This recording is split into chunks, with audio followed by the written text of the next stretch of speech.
प्रिय आत्मा,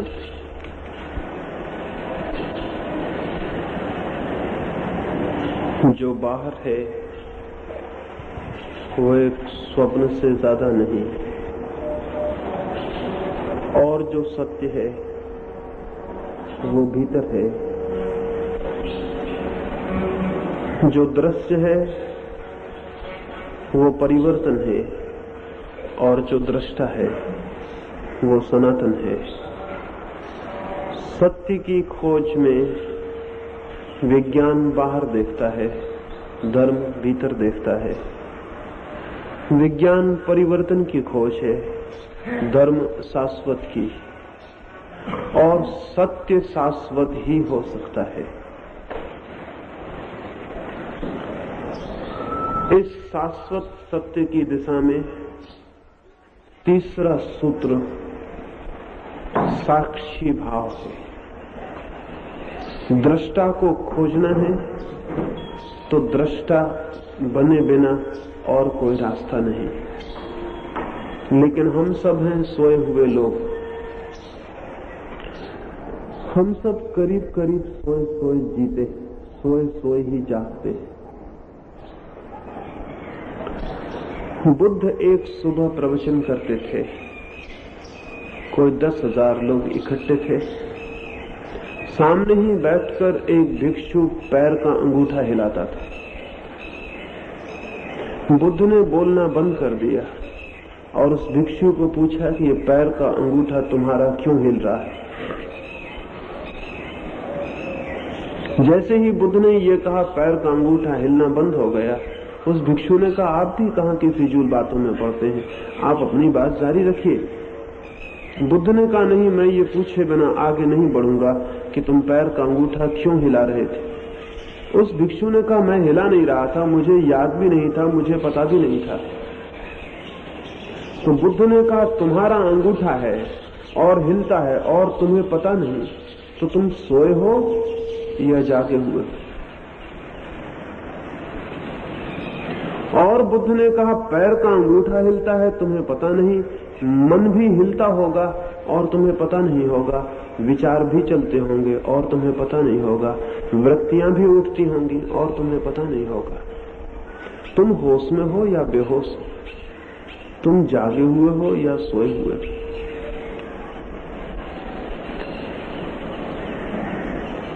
यदि हम गौर से देखें तो आंखें खुले होते हुए भी हम अपने को होश में नहीं कह सकते। हमारा मन क्या कर रहा है इस क्षण, वो भी हमें ठीक ठीक पता नहीं। अगर कभी 10 मिनट एकांत में बैठ जाएं, द्वार बंद कर लें और मन में जो चलता हो उसे कागज पर लिख लें, जो भी चलता हो ईमानदारी से, तो उस कागज को आप अपने प्रियजन को भी बताने के लिए राजी नहीं होंगे। मन में ऐसी बातें चलती हुई मालूम पड़ेंगी कि लगेगा क्या मैं पागल हूं। ये बातें क्या हैं जो मन में चलती, खुद को भी विश्वास नहीं होगा कि ये मेरा ही मन है जिसमें ये सारी बातें चलती। लेकिन हम भीतर देखते ही नहीं, बाहर देखकर जी लेते हैं, मन में क्या चलता है पता भी नहीं चलता। और यही मन हमें सारी क्रियाओं में संलग्न करता है। इसी मन से क्रोध उठता है, इसी मन से लोभ उठता है, इसी मन से काम उठता है। इस मन के गहरे में ना हम कभी झांकते हैं, ना कभी इस मन के गहरे में जागते हैं। जो भी चलता है यंत्रवत सोए सोए हम सब कर लेते। अगर आपने कभी क्रोध किया हो तो शायद ही आप ये कह सकें कि मैंने क्रोध किया है। आपको यही कहना पड़ेगा, क्रोध आ गया। आज तक किसी आदमी ने क्रोध किया नहीं है, क्रोध सदा आया है।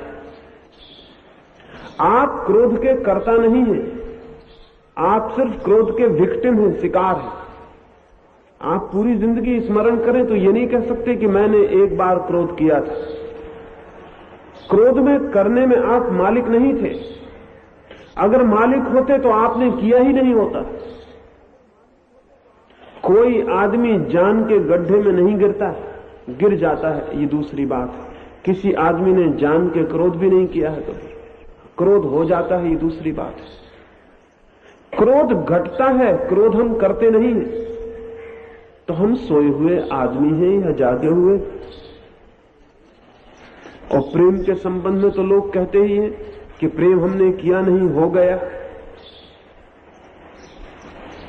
लेकिन इसका मतलब क्या होता है कि प्रेम हो गया? इसका मतलब यह होता है कि जैसे हवाएं चलती हैं और वृक्ष के पत्ते हिलते हैं, अवस परवश, जैसे आकाश में बादल आते हैं और हवाएं उन्हें जहां उड़ा के ले जाती हैं चले जाते हैं, विवश, क्या वैसे ही हमारे भीतर भी चित्त में भावनाएं उठती हैं, प्रेम की, क्रोध की, घृणा की, और हम विवश होकर उनके साथ हिलते डोलते रहते हैं? हमारा कोई वश नहीं है, हम अपने मालिक नहीं। एक फकीर था यूनान में, गुरजीएफ, वो तो कहता था आदमी यंत्र है। वो ये मानता ही नहीं था कि सभी लोगों के भीतर आत्मा है। वो कहता था जो सोए हुए हैं उनके भीतर आत्मा मानने का कारण क्या है? जागृत कोई हो तो ही उसके भीतर आत्मा मानने का कारण है। अगर आत्मा है भी तो सोई हुई है।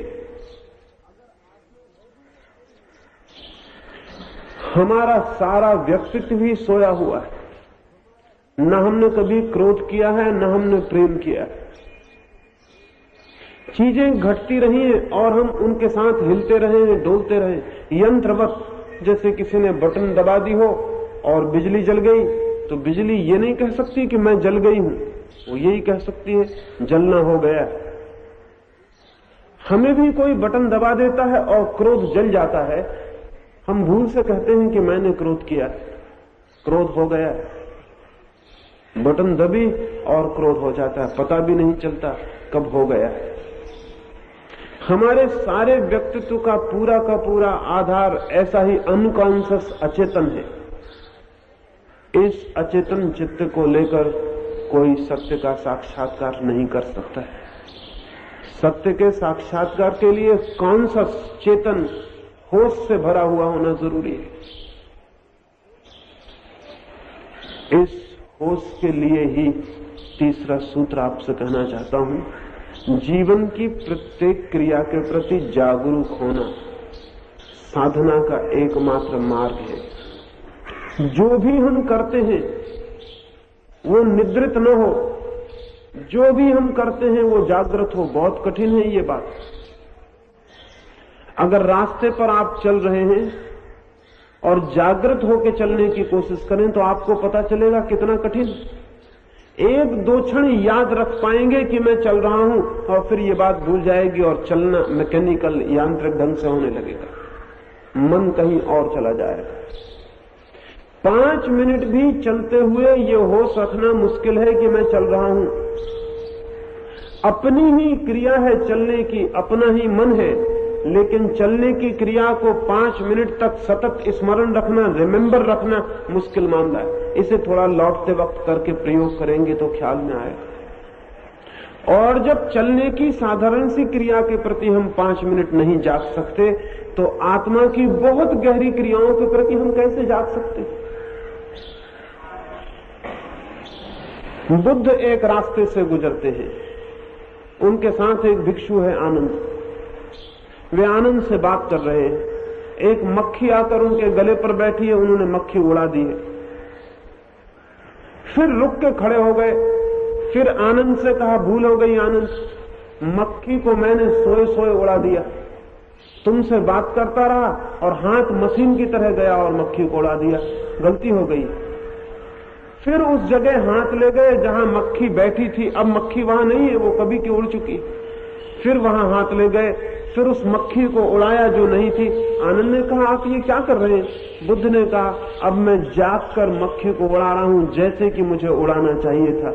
मैंने नींद में हाथ उड़ा दिया, वो होश में नहीं था हाथ, वो यांत्रिक था, वो आत्मिक नहीं था।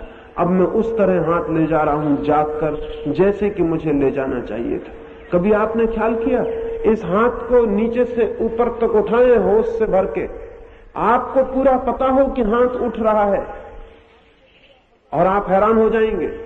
जितनी देर आप जागे रहेंगे कि हाथ उठ रहा है, उतनी देर चित्त शांत हो जाएगा। जागृत चित्त शांत होता है, सोया चित्त अशांत होता है। रास्ते पर चल के देखें 10 मिनट भी जागे हुए, और जितनी देर होश रहेगा कि मैं चल रहा हूं, उतनी देर चित्त शांत रहेगा। जैसे ही होश जाएगा, चित्त अशांत हो जाएगा।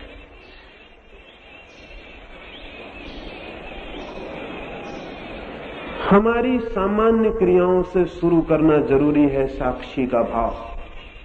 चलते, उठते, खाना खाते, सुनते, बोलते। अभी मैं बोल रहा हूं और आप सुन रहे हैं। ये सुनना दो तरह से हो सकता है।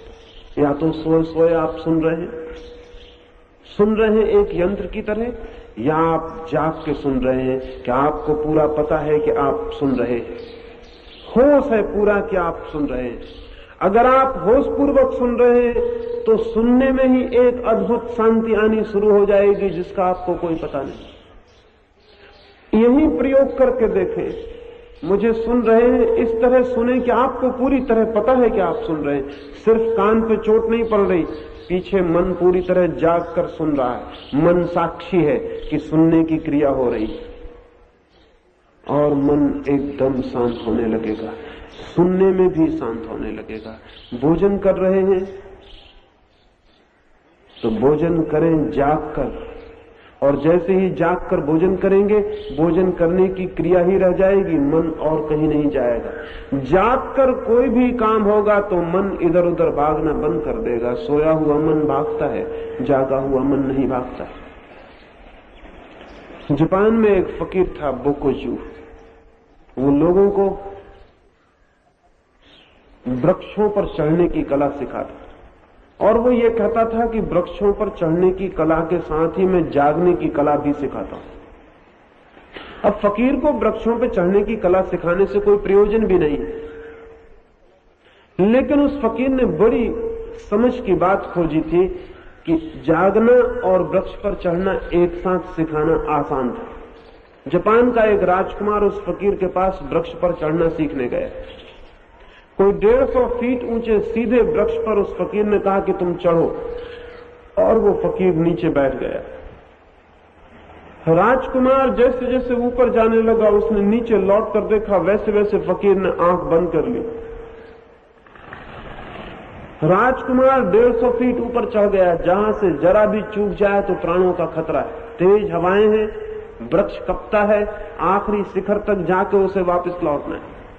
सांस लेने तक में डर लगता है, और वो फकीर कुछ भी नहीं बोलता, चुपचाप नीचे बैठा है। न बताता है कैसे चढ़ो, न कहता है कि क्या करो। फिर वो वापस लौटना शुरू हुआ। जब कोई 15 फीट ऊपर रह गया, तब वो फकीर छलांग लगा के खड़ा हो गया, और उसने कहा सावधानी से उतरना, होश से उतरना। राजकुमार बहुत हैरान हुआ कि कैसा पागल। जब मैं 150 फीट ऊपर तब चुपचाप बैठा रहा, और अब जब मैं 15 फीट कुल ऊंचाई पर रह गया हूं, जहां से गिर भी जाऊं तो अब बहुत खतरा नहीं है। वहां इन सज्जन को होश आया है, चिल्ला रहे हैं कि सावधान, होशियारी से उतरना, बोधपूर्वक उतरना, गिर मत जाना। नीचे उतरा और उसने कहा मैं बहुत हैरान हूं, जब मैं 150 फीट ऊपर था तब तुमने सावधानी के लिए नहीं कहा, और जब 15 फीट नीचे से केवल 15 फीट रह गया तब तुम चिल्लाने लगे। उस फकीर ने कहा जब तुम 150 फीट ऊपर थे तब तुम खुद ही सावधान थे, मुझे कुछ कहने की जरूरत न थी। खतरा इतना ज्यादा था कि तुम खुद ही जागे हुए रहे होगे। लेकिन जैसे जैसे तुम जमीन के करीब आने लगे, मैंने देखा कि नींद ने पकड़ना तुम्हें शुरू कर दिया है, तुम्हारा होश खो रहा है। उस फकीर ने कहा जिंदगी भर का मेरा अनुभव है, लोग जमीन के पास आके गिर जाते हैं, ऊपर से कभी कोई नहीं गिरता। ऊपर इतना खतरा होता है कि आदमी जागा होता है। और उस राजकुमार से उसने कहा कि तुम सोचो, जब तुम 150 फीट ऊपर थे, हवाएं जोर की थी और वृक्ष कपता था, तब तुम्हारे मन में कितने विचार चलते थे। उसने कहा विचार? एक विचार नहीं चलता था, बस एकमात्र होश था कि जरा चूक न जाऊं। मैं उस वक्त पूरी तरह जागा हुआ। तो उस फकीर ने पूछा उस जागरण में तुम्हें कोई विचार नहीं थे? मन अशांत था, दुखी था, परेशान था, स्मृतियां आती थी, भविष्य की कल्पना आती थी? उसने कहा कुछ भी नहीं आता, बस मैं था, 150 फीट की ऊंचाई थी, प्राण खतरे में। वहां कुछ भी ना अतीत था ना भविष्य था, बस वर्तमान था, वही क्षण था, और कपती हुई हवाएं थी और प्राण का खतरा था, और मैं था, और मैं पूरी तरह जागा हुआ था। उस फकीर ने कहा, तो तुम समझ लो, अगर इस तरह तुम 24 घंटे जागे रहने लगो तो तुम उसे जान लोगे जो आत्मा है, इसके अतिरिक्त तुम नहीं जान सकते हो। ये जान के हैरानी होगी कि बहुत बार खतरों में आदमी को आत्मा का साक्षात्कार हो जाता है, और ये भी जान के हैरानी होगी कि खतरे का जो हमारे भीतर आकर्षण है वो आत्मा को पाने का ही आकर्षण है। खतरे का भी एक आकर्षण है, डेंजर का भी एक आकर्षण है हर एक के भीतर, और जब तक आदमी में थोड़ा बल होता है, खतरे का एक मोह होता है, खतरे को स्वीकार करने की एक इच्छा होती है। एक आदमी था, अभिनेता, उसने अमेरिका में रह के लाखों रुपए कमाए, जापानी था, फिर लौटता था वापस, तो उसने सोचा सारी दुनिया घूमता हुआ चलूं। सारी संपत्ति कोई 80 लाख रुपए लेकर लौटता था। अब उसने ख्याल छोड़ दिया था काम करने का, अब रुपए कमा लिए थे, अब चुपचाप एक झोपड़ा बनाकर कहीं जंगल में रहेगा। वो पेरिस रुका आके अपनी यात्रा में।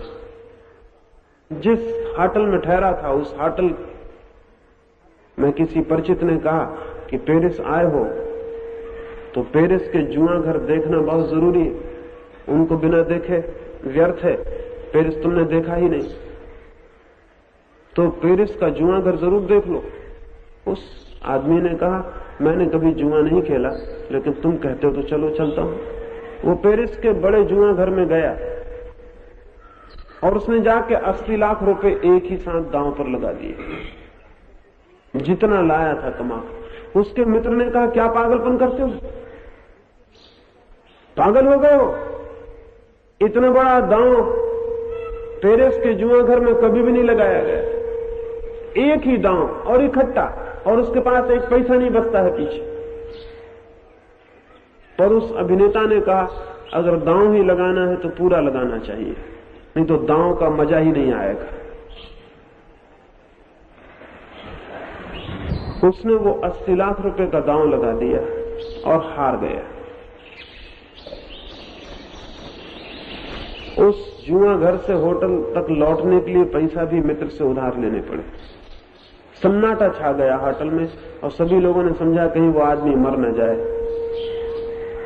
इतना बड़ा धक्का होगा उसको। रात जाके वो अपनी होटल में सो गया। संयोग की बात, किसी दूसरे जापानी ने उस रात आत्महत्या की पेरिस में। सुबह अखबारों ने खबर छाप दी कि फला फला अभिनेता ने आत्महत्या कर ली, क्योंकि पक्का ही हो गया कि वही होगा, दूसरा कौन होगा। सुबह जब वो उठा, उसने अखबार पढ़ा तो उसमें छपा है कि उसने आत्महत्या कर ली। वो बहुत हैरान हुआ। उसने मैनेजर को बुला के कहा कि किसने अखबार में खबर छाप दी कि मैं मर गया। मैं मरा नहीं, मैंने कल आत्महत्या नहीं की, जुए के दांव के वक्त मुझे पहली बार आत्मा का साक्षात्कार हो गया। जब मैंने सब दांव पर लगा दिया तो श्वास भी मेरी रुक गई, विचार भी मेरे रुक गए। एक क्षण को दुनिया मिट गई मेरे लिए, दांव ही रह गया, मैं उसी पर जागा हुआ रह गया, क्योंकि पूरे जीवन का सवाल था। और उस मौन में, उस जागृति में मैंने जो जाना है वो 80 लाख से बहुत ज्यादा का है। मैंने कुछ खोया नहीं, मरने का सवाल नहीं है। मैंने कुछ पा लिया जो जिंदगी भर में मुझे कभी भी जिसकी सुगंध नहीं मिली थी। आप जान के हैरान होंगे कि जुए का मोह और मजा, खतरे का मोह और मजा भी मनुष्य की आत्मा को जानने की गहरी प्यास से ही पैदा होता है। पहाड़ों पर चढ़ने की इच्छा, समुद्रों में तैरने की इच्छा, खतरों में उतरने की इच्छा, युद्धों के मैदान पर चले जाने की इच्छा भी मनुष्य के आत्म साक्षात्कार की किसी तीव्र कामना से पैदा होती है। क्योंकि लाखों वर्ष के अनुभव के बाद मनुष्य को यह पता चला है कि कभी कभी खतरों में धुआं छूट जाता है, नींद टूट जाती है, और वो जो भीतर है उसकी झलक मिल जाती है। लेकिन वो खतरे के कारण नहीं मिलती, वो मिलती है जागरण के कारण। खतरे में जागरण हो जाता है और झलक मिल जाती है। जैसे कोई आदमी अचानक आपकी छाती पर छुरा लेके खड़ा हो जाए तो शायद 1 सेकंड को विचार बंद हो जाएंगे, विचार चलेंगे उस क्षण जब कोई छाती पर छुरा लेके खड़ा हो गया, विचार बंद हो जाएंगे, नींद रहेगी उस वक्त, बेहोशी रहेगी, जैसे छुरे की धार काट देगी सारी नींद को, भीतर कोई चीज जग जाएगी जैसी कभी नहीं जगी थी। लेकिन खतरा सवाल नहीं है, असली सवाल जागरण है।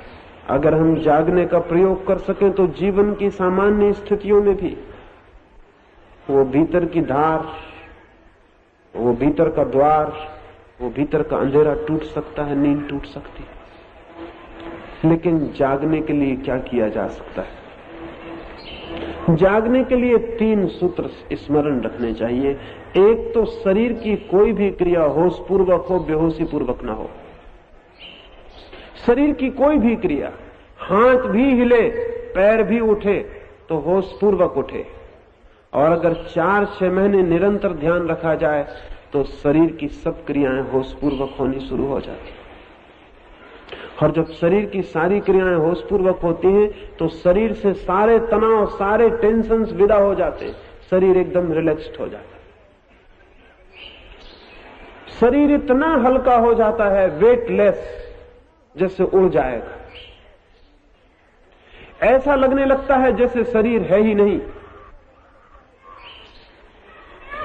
शरीर इतना हल्का हो जाता है कि जैसे उड़ सकेगा। जितना होशपूर्वक होगा शरीर का जीवन, उतना ही शरीर हल्का हो जाएगा, उतना ही शरीर नहीं है ऐसा मालूम पड़ने लगेगा। अभी हम शरीर ही हैं, अभी हमें शरीर ही सब कुछ मालूम पड़ता है। शरीर का बहुत वेट है, बहुत वजन है, शरीर पत्थर की तरह है, वही मालूम पड़ता है, उसके भीतर और कुछ मालूम नहीं पड़ता है, क्योंकि शरीर बिल्कुल नींद में चल रहा है, सोया हुआ चल रहा है। कभी आपने ख्याल किया कि नींद में सोए हुए आदमी को उठाइए तो ज्यादा भारी मालूम पड़ेगा जागे हुए आदमी को उठाने की बजाय? कभी आपने सोचा कि क्या बात हो सकती, वजन तो उतना ही है, चाहे सो चाहे जागो। लेकिन सोया हुआ आदमी तमस से घिर गया है, निद्रा से घिर गया है, निद्रा भार है। जागा हुआ आदमी तमस से छूट गया है, नींद से मुक्त हो गया है। जागना निर्भर होना है, लेकिन ये तो बहुत साधारण जागना है। अगर कोई व्यक्ति अपनी शरीर की प्रत्येक क्रिया के प्रति पूरी तरह जागरूक होकर काम करता है तो शरीर मिट जाता है, जिसको हम विदेह कहते हैं। विदेह का और कोई मतलब नहीं होता, बॉडीलेसनेस। बॉडी रहेगी, शरीर रहेगा, लेकिन शरीर नहीं है ऐसा मालूम पड़ने लगेगा। शरीर के प्रति परिपूर्ण जागृति से विदेह अवस्था की संभावना शुरू होती है। और जिसको विदेह होने का अनुभव होता है उसे ही भीतर जो अशरीरी बैठा हुआ है, आत्मा बैठे हुए, उसकी झलक मिलती। जब तक हमें लगता है हम शरीर हैं तब तक हमें उसकी झलक नहीं मिल सकती जो शरीर के भीतर छिपा है। और जो शरीर नहीं, शरीर जाए तो हमें उसका पता चल सकता है। जैसे ही शरीर की क्रियाओं के प्रति हम जागरूक होकर व्यवहार करेंगे, एक नया अनुभव होगा, लगेगा शरीर अलग है और मैं अलग हूं। आज ही लौटते वक्त, चलते वक्त आप ख्याल करके चलें कि जाग के चल रहे हैं, आप अपने चलने के एक साक्षी हो गए हैं, एक विटनेस हो गए हैं। आप अपने ही चलने को देख रहे हैं, जान रहे हैं, पहचान रहे हैं। चलने की क्रिया चल रही है और भीतर आप उस क्रिया को देख भी रहे हैं, पहचान भी रहे हैं कि चलना हो रहा है। बायां कदम उठा, दायां कदम उठा, आगे गए, तेजी से जा रहे हैं। चलने की जो क्रिया है, जो मूवमेंट है, उसको आप देख भी रहे हैं। तो आपको फौरन एक अजीब बात मालूम पड़ेगी, पर पता चलेगा शरीर चल रहा है और मैं नहीं चल रहा हूं। शरीर चल रहा है और मैं नहीं चल रहा हूं। शरीर अलग है और मैं अलग हूं। शरीर और स्वयं के अलग होने का अनुभव बहुत जरूरी है, पहली सीढ़ी है जिससे हम आत्मा के ज्ञान को उपलब्ध होंगे। इसलिए पहला सूत्र है काया स्मृति। Remembrance of the body, mindfulness of the body, शरीर के प्रति होश, शरीर के प्रति स्मृति, शरीर के प्रति जागरण। अद्भुत है अनुभव शरीर के प्रति जागने का। दूसरी सीढ़ी पर चित्त के प्रति जागरण, मन के प्रति जागरण। मन में क्या हो रहा है, क्या चल रहा है, हम कभी देखते ही नहीं। हम कभी घड़ी दो घड़ी को बैठकर ये नहीं देखते कि मन में क्या हो रहा है, कैसे विचार चल रहे हैं, कैसी वासनाएं चल रही हैं, कैसी वृत्तियां चल रही हैं।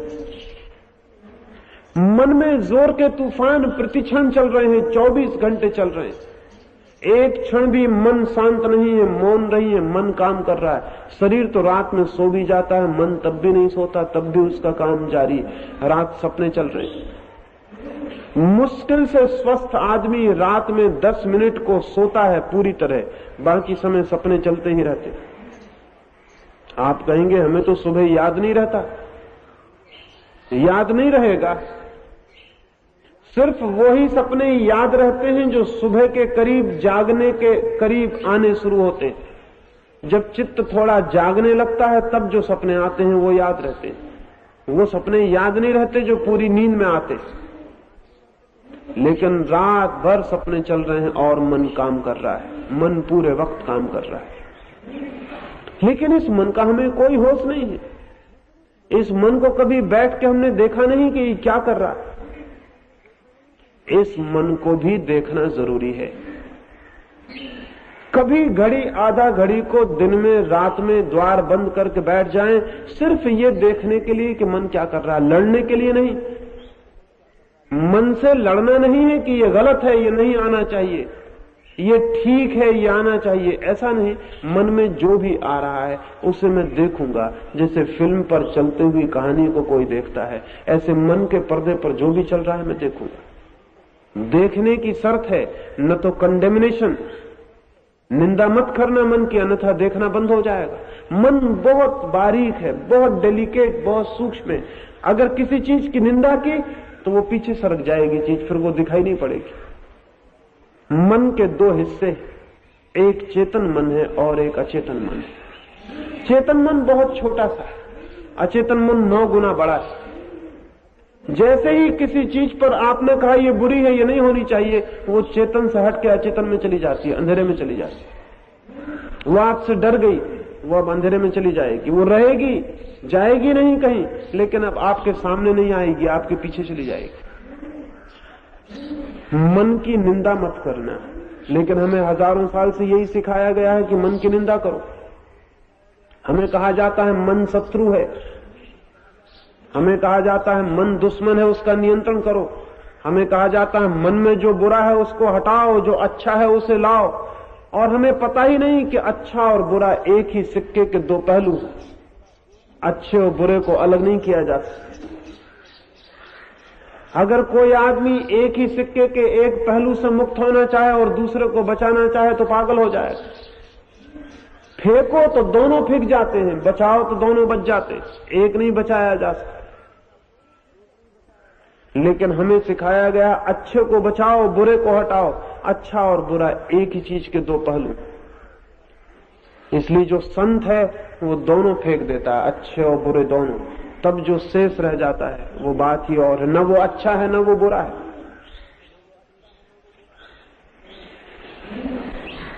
ये जो चित्त है हमारा, ये जो सतत चित्त की चलती हुई प्रक्रिया है, ये जो प्रोसेस है माइंड की, इसको घड़ी दो घड़ी कभी एकांत में बैठ के सिर्फ देखने की जरूरत है। इस तरह जैसे आकाश में पक्षी उड़ रहे हैं और हम नीचे बैठ के देखते हों, या समुद्र की लहरें आके तट से टकरा रही हैं, हम कोई निर्णय नहीं लेते कि अच्छी हैं कि बुरी हैं, किनारे पर बैठे हैं और देख रहे हैं।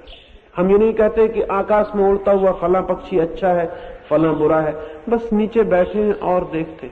ऐसे ही मन के आकाश में जो विचारों के पक्षी चलते हैं, या मन के सागर में जो विचारों की लहरें चलती हैं, चुपचाप बैठ जाएं और देखें कि क्या चल रहा है।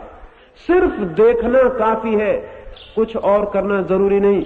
अगर 4-6 महीने निरंतर देखने का 1 घंटे भी प्रयोग हो तो आप चकित हो जाएंगे, जितनी देखने की क्षमता बढ़ेगी उतने ही विचार कम होते चले जाएंगे। जितना आप होश से देखेंगे उतने ही विचार गिर जाएंगे।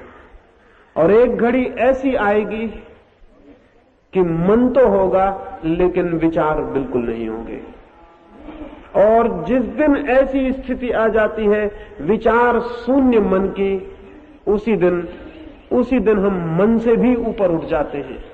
शरीर के जागरण से शरीर के ऊपर उठता है व्यक्ति, मन के प्रति जागरण से मन से ऊपर उठ जाता है, और तब वहां प्रवेश होता है जो आत्मा है। शरीर और मन से मुक्त हुए बिना कोई अंदर प्रवेश नहीं पा सकता। लेकिन शरीर और मन से मुक्त होने के लिए न तो शरीर को कष्ट देने की जरूरत है, न भूखा मारने की जरूरत है, न धूप में खड़ा करके तपस्या करने की जरूरत है। शरीर से मुक्त होने के लिए शरीर की क्रियाओं के प्रति जागने की जरूरत है। मेरे एक मित्र सीढ़ियों से गिर पड़े और बहुत चोट खा गए। पैर में बहुत असह दर्द, कोई 70 साल की उम्र है। मैं उन्हें देखने गया। डॉक्टरों ने कहा कि 3 महीने तक बिस्तर से हिलना भी नहीं। और वो मित्र बहुत सक्रिय आदमी है।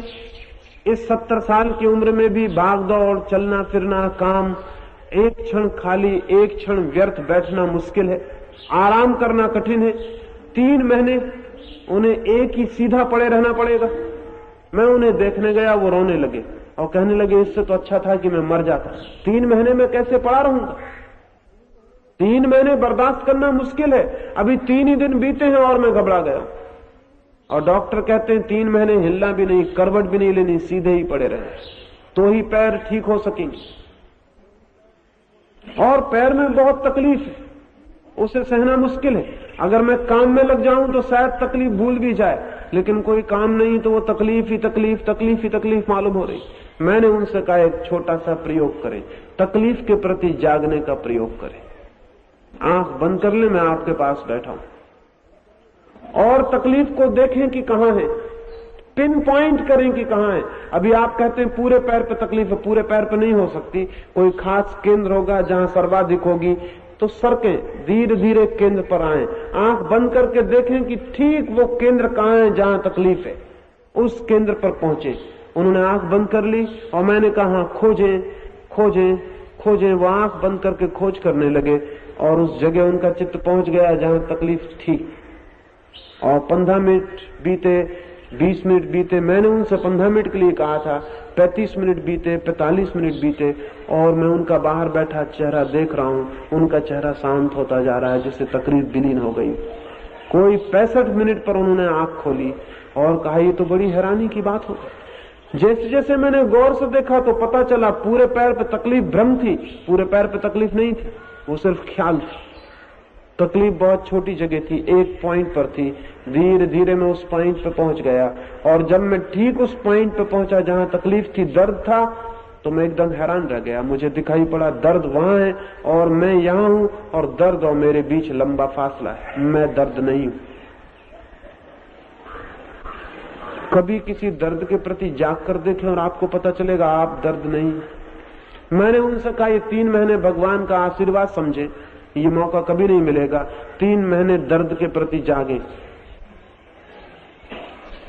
कोई 3 महीने बाद मैं उनसे मिलने गया, वो आदमी दूसरे हो गए थे।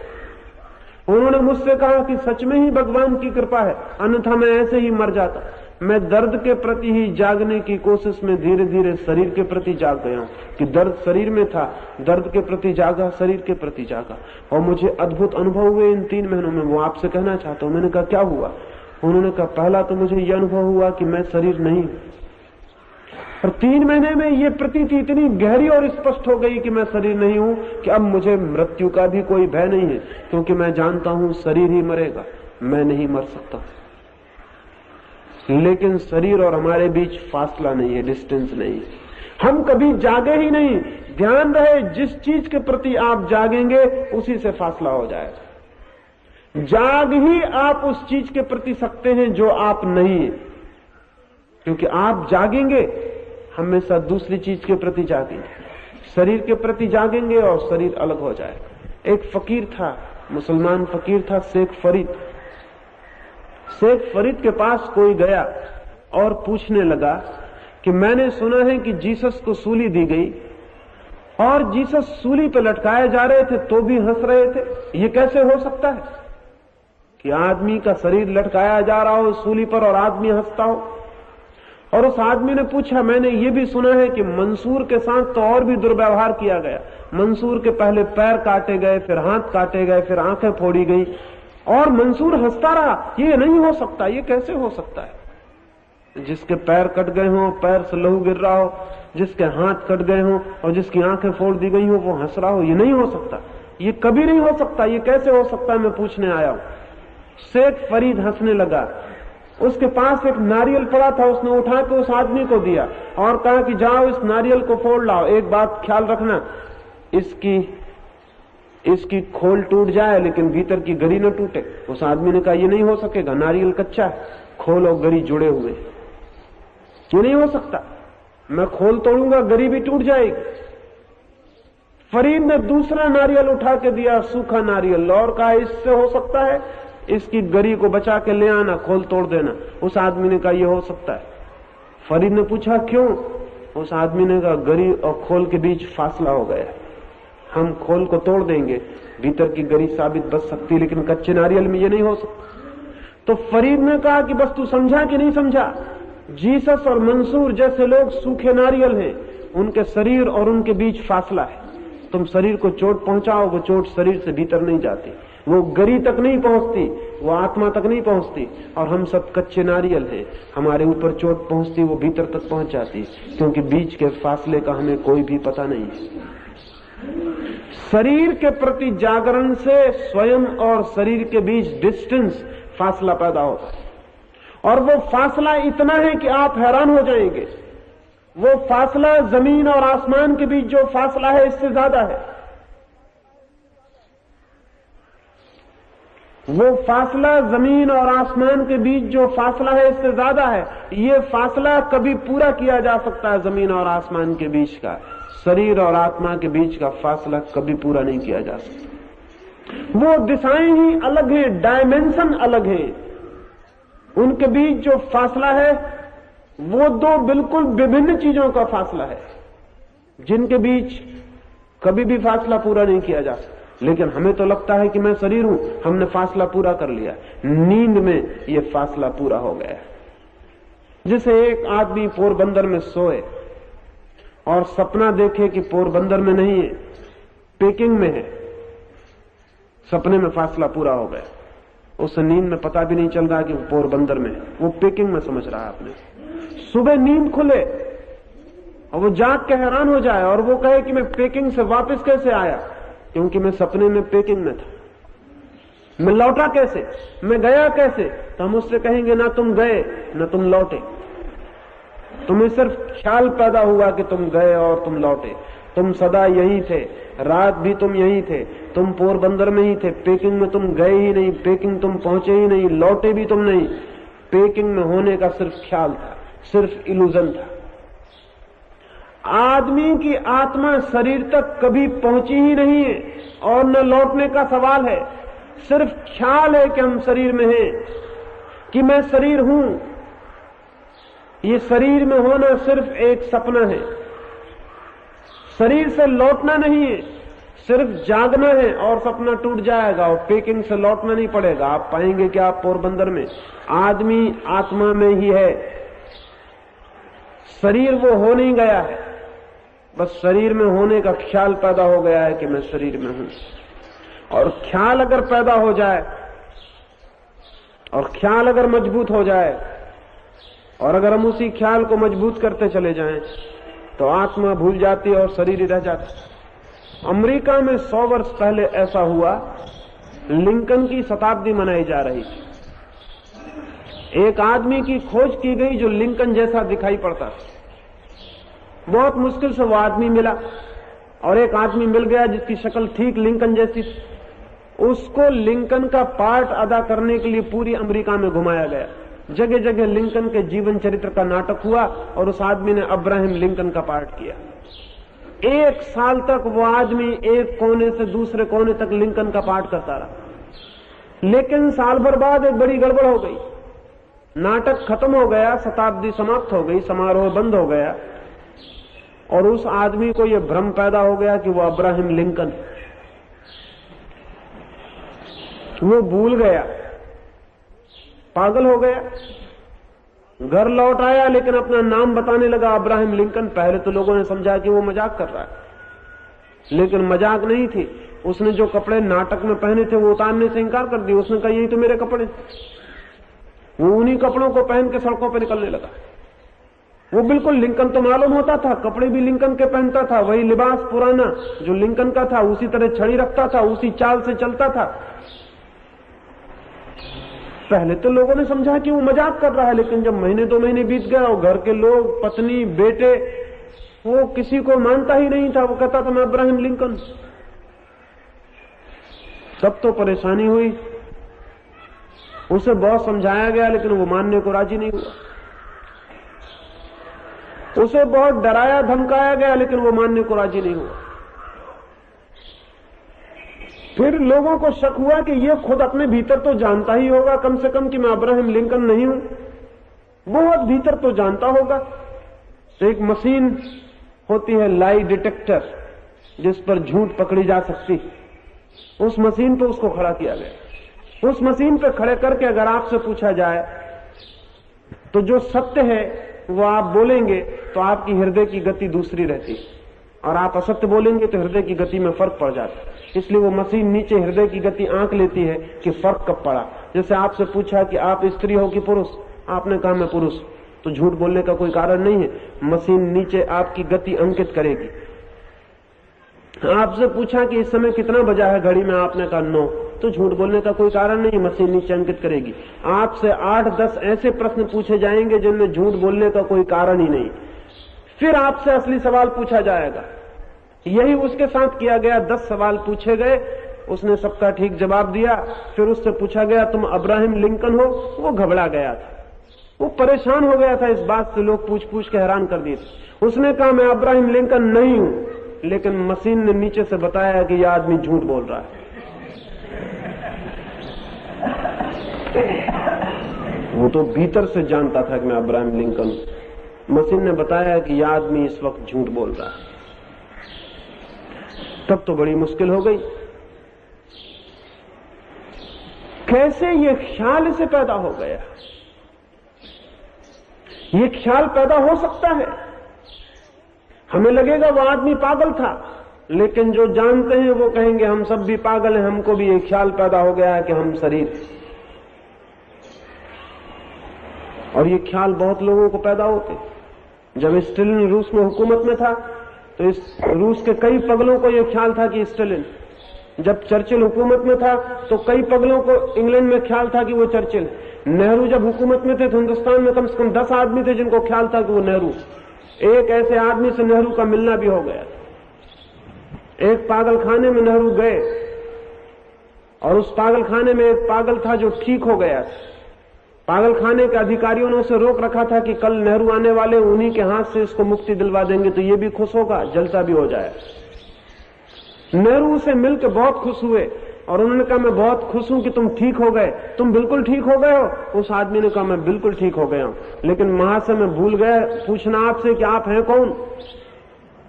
तो नेहरू ने कहा मैं, तुम्हें पता नहीं मैं जवाहरलाल नेहरू हूं। वो आदमी खूब हंसने लगा। उसने कहा महाशय आप भी 3 साल यहां रह जाइए तो ठीक हो जाएंगे। 3 साल पहले मुझे भी यही ख्याल था कि मैं जवाहरलाल नेहरू, लेकिन 3 साल में मैं बिल्कुल ठीक हो गया।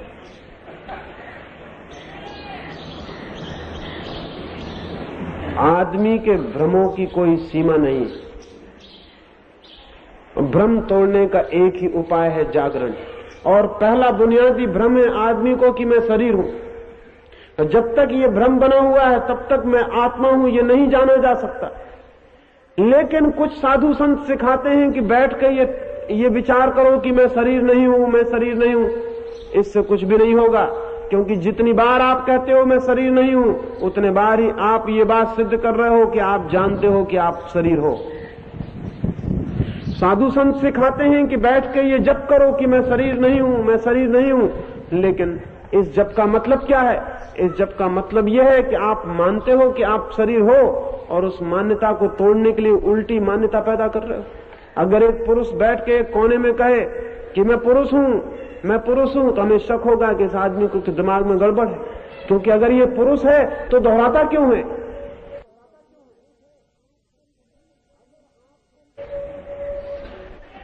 अगर आपको पता चल गया है कि आप शरीर नहीं है तो आपको दोहराने की जरूरत नहीं है। दोहराने से पता नहीं चल जाएगा, दोहराने से सिर्फ आप एक नया भ्रम पैदा कर रहे हो, पुराना भ्रम कायम है और नया भ्रम पैदा कर रहे हो।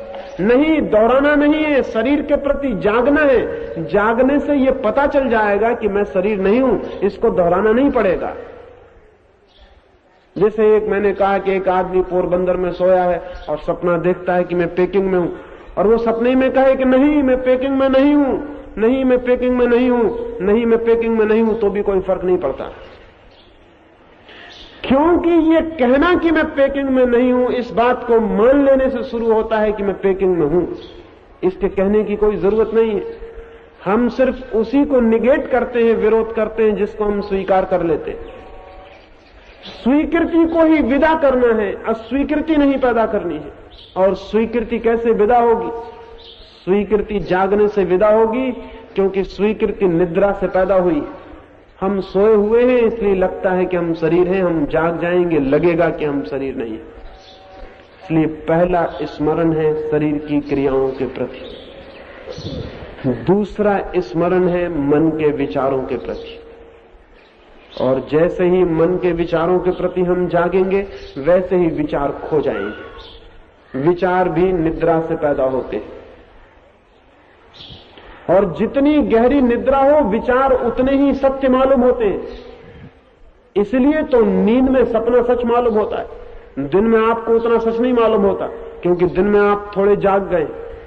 आप शराब पी लें और दिन में ही सपना सच मालूम होने लगे, क्योंकि शराब में फिर आप सो गए। अभी अमेरिका में दो नई चीजें चलती हैं, लिसर्जिक एसिड और मैस्कलीन। इन दोनों चीजों को लेने से आदमी दिन में ही जागते ही ऐसे सपने देखने लगता है जिनका कोई हिसाब नहीं। जैसा भांग और गांजे से होता है, वैसे ही ये नए सिंथेटिक ड्रग्स, नई बनाई गई दवाएं हैं जिनको लेने से आदमी अद्भुत आनंद में पहुंच जाता है। जो देखना चाहे वही दिखाई पड़ने लगता है।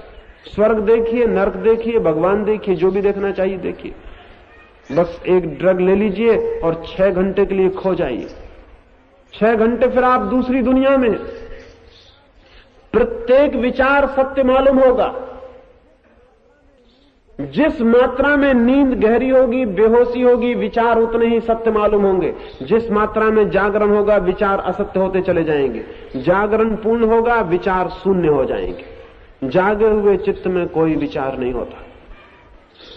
तो दूसरी प्रक्रिया है साक्षी की मन के प्रति जागना।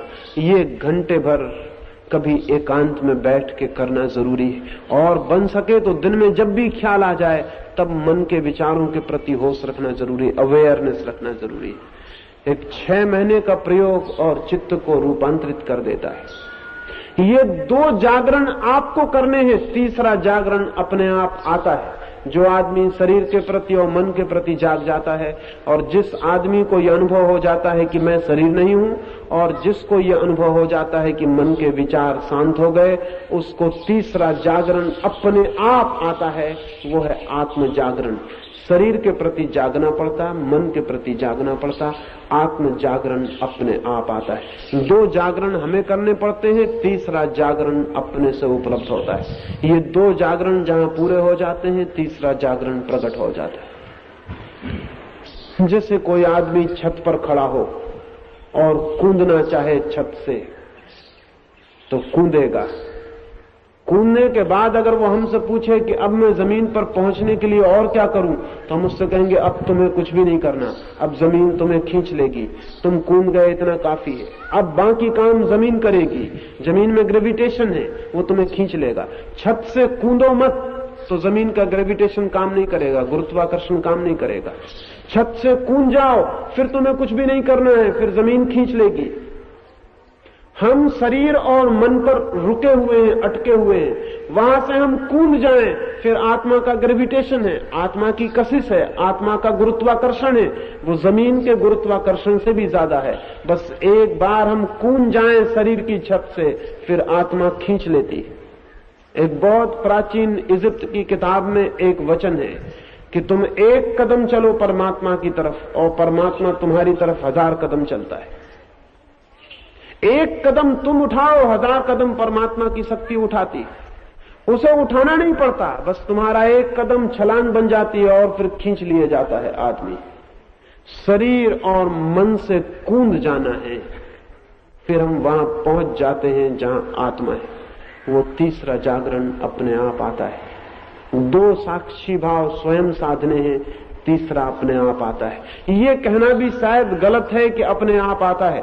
वो तीसरा साक्षी भाव मौजूद है हमेशा से, उसका हमें पता नहीं चल रहा क्योंकि हम 2 तलों पर नींद में खो गए। वो सदा से मौजूद है, वो है। हम यहां से जागे और वो दिखाई पड़ जाएगा।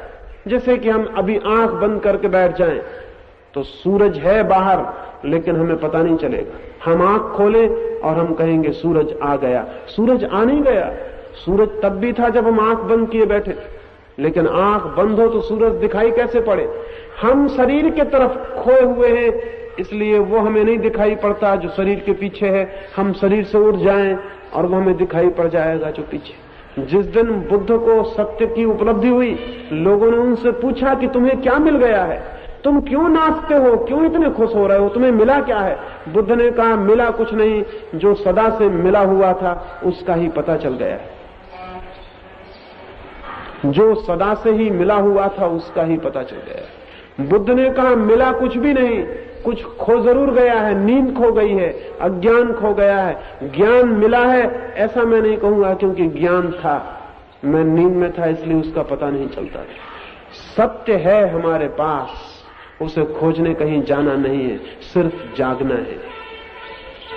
एक छोटी सी कहानी और अपनी बात में पूरी कर दूंगा। एक छोटी सी पहाड़ी के पास एक सन्यासी खड़ा हुआ है और 3 व्यक्ति गांव के पहाड़ी के पास घूमते हुए निकल रहे हैं। उन तीनों को ख्याल उठा कि सूरज की चमकती रोशनी में ये सन्यासी वहां क्या कर रहा है। एक ने कहा कि कभी कभी ऐसा होता है उसकी गाय खो जाती है और वो अपनी गाय को खोजने पहाड़ पर जाता है। वहां से ऊंचाई पर खड़े होकर देखता है कि गाय कहां है। लेकिन दूसरे व्यक्ति ने कहा, मित्र, जो आदमी कुछ खोजता है वो आंख खोल के खड़ा होता है, वो सन्यासी आंख बंद किए हुए खड़ा है, वो खोज नहीं रहा है। दूसरे मित्र ने कहा कि मैं समझता हूं, कभी कभी उसके साथ ही कुछ और लोग भी घूमने आते हैं, वो पीछे रह जाते हैं, तो वो खड़े होकर उनकी प्रतीक्षा करता है। जब वे आ जाते हैं तब पहाड़ से नीचे उतर आता है। लेकिन तीसरे मित्र ने कहा, यह भी ठीक मालूम नहीं पड़ता, क्योंकि जो आदमी किसी की प्रतीक्षा करता है वो कभी कभी पीछे लौट कर भी देखता है, वो पीछे लौट कर ही नहीं देख रहा, वो एक ही तरफ सिर किए हुए। तो तीसरे ने कहा, मैं ये नहीं मानता कि वो किसी की प्रतीक्षा कर रहा है, ना मैं ये मानता हूं कि वो गाय की खोज कर रहा है। मेरी समझ है कि वो परमात्मा का स्मरण कर रहा है। विवाद तेज हो गया और उन तीनों ने कहा, अब इसके सिवाय कोई रास्ता नहीं कि हम चलें और उससे ही पूछ लें कि तुम क्या कर रहे हो। वो तीनों पहाड़ चढ़ के गए और पहले आदमी ने जाके उस सन्यासी को पूछा कि भिक्षु जी, क्या आप अपनी गाय खोज रहे हैं? उस भिक्षु ने आंख खोली और कहा, गाय? मेरा कुछ भी नहीं है तो मैं खोजूंगा क्या? मैं खाली हाथ आया और खाली हाथ चला जाऊंगा, और मैं जानता हूं कि मेरे हाथ अभी भी खाली है। मैं उस भ्रम में नहीं पड़ता कि मेरा कुछ है, इसलिए खोजने का सवाल ही नहीं। अपने को ही खोज लूं वही बहुत, बस वही मैं हूं। अपने को ही नहीं खोज पाया, गाय को क्या खोजूंगा? समय खराब करने को मेरे पास नहीं, मैं कुछ खोज नहीं रहा। वो आदमी हार के पीछे हट गया। दूसरे आदमी ने कहा, तब तो निश्चय ही कोई मित्र पीछे छूट गया, आप उसकी प्रतीक्षा कर रहे हैं। उस सन्यासी ने कहा, भाई मेरा कोई शत्रु नहीं, इसलिए मित्र का भी कोई सवाल नहीं। जिनके शत्रु होते हैं उनके ही मित्र होते हैं। मेरा ना कोई शत्रु है, ना मेरा कोई मित्र है। मैं किसी की प्रतीक्षा नहीं कर रहा। प्रतीक्षा किसकी करनी है? वो कितनी ही प्रतीक्षा करो, कभी कोई मिल सकता है। अपने से ही मिलना मुश्किल है, दूसरे से मिलना कहां संभव। मैं किसी की प्रतीक्षा नहीं कर रहा हूं। वो आदमी भी हार गया। तीसरे आदमी ने कहा, तब तो निश्चित ही जीत मेरी है। मैं आपसे पूछता हूं, क्या आप भगवान का स्मरण कर रहे हैं? वो फकीर कहने लगा, भगवान का मुझे कुछ पता नहीं। जिसका पता नहीं उसका स्मरण कैसे करूं? और पता चल जाएगा तो फिर स्मरण क्यों करूंगा? पता नहीं है तब भी स्मरण नहीं किया जा सकता, और पता हो जाए तब स्मरण की जरूरत नहीं रह जाती। मैं किसी का स्मरण नहीं कर रहा हूं। तो उन तीनों ने पूछा कि फिर महाशय आप कर क्या रहे हैं यहां खड़े होकर? तो उस भिक्षु ने बड़ी अद्भुत बात कही। उसने कहा, मैं कुछ भी नहीं कर रहा हूं, मैं सिर्फ जागा हुआ खड़ा हूं। उस भिक्षु ने कहा, मैं कुछ भी नहीं कर रहा हूं, मैं सिर्फ जागा हुआ खड़ा हूं। जस्ट स्टैंडिंग इन अवेयरनेस, बस मैं होश में खड़ा हुआ। मैं कुछ कर ही नहीं रहा, बस मैं साक्षी की तरह खड़ा हुआ हूं। आकाश का साक्षी हूं, सूरज का साक्षी हूं, वृक्षों का साक्षी हूं, तुम्हारा साक्षी हूं, अपना साक्षी हूं, बस साक्षी होकर खड़ा हूं। लेकिन वे मित्र पूछने लगे कि किस लिए साक्षी होकर खड़े हो? तो उस भिक्षु ने कहा, ये तुम साक्षी होकर खड़े हो जाओ तो ही जान सकते हो। ये तुम भी इसी तरह जब किसी दिन खड़े होगे तो जान सकोगे। क्योंकि उस भिक्षु ने कहा, जब तक मैं सोया था मैंने सब खोया, और जब से मैं जागना शुरू हो गया हूं मैंने सब पा लिया। सोया हुआ व्यक्ति सब खो देता है, जीवन, सत्य, अमृत, सब। जागा हुआ व्यक्ति सब पा लेता है, जीवन, आत्मा, सत्य, अमृत। अगर पाना है कुछ तो जागना जरूरी है, अगर खोना है तो सोना पर्याप्त है। हम सब खो रहे हैं क्योंकि सोए हैं। हम सब भी पा सकते हैं अगर हम जाग जाएं। और पाने की जो अंतिम अनुभूति है उसका नाम ही परमात्मा है। उसके आगे पाने को कुछ शेष नहीं रह जाता। उसे पाकर सब पाने की दौड़ समाप्त हो जाती है, क्योंकि वही जीवन है, वही आनंद है, वही अमृत है। इस अमृत की दिशा में, इस जीवन की दिशा में, इन 3 सूत्रों में मैंने कुछ बातें कही हैं। मेरी बातें मुझे समझ लेने से कुछ परिणाम नहीं लाने वाली हैं। वो तो जो उस भिक्षु ने कहा, आप भी जाग कर खड़े हो जाएं तो कुछ हो सकता है। थोड़ी कोशिश करें। सोने की तो हम 24 घंटे कोशिश करते हैं, कभी घड़ी तो घड़ी जागने की कोशिश करें। और इतना मैं कहता हूं कि जीवन के अंत में वही हाथ आएगा जो जागने में पाया है, जो सोने में कमाया है वो सब व्यर्थ हो जाता है। मेरी बातों को इतनी शांति और इतने प्रेम से सुना, उससे बहुत अनुग्रहित हूं। और अंत में सबके भीतर बैठे परमात्मा को प्रणाम करता हूं। मेरे प्रणाम स्वीकार करें।